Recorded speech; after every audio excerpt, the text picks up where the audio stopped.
এই যে আমরা ঠাকুর ভোগ খাচ্ছি 35 জন মতো পুজো বাড়ি। এই কত বড় হাঁড়িতে রান্না হয়েছে দেখুন বন্ধুরা। দেখো হাঁড়িটা খুলে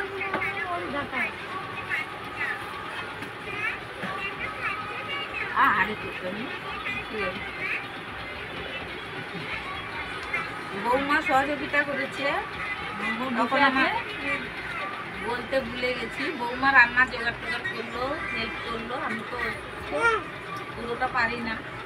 দিদিও লেগেছে, বৌমার মা লেগেছে।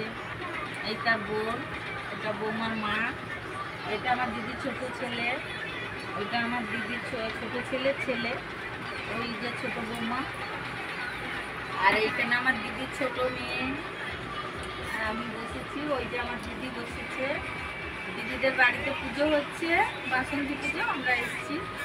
তাই আজকে অনেক বড় রান্না হয়েছিল।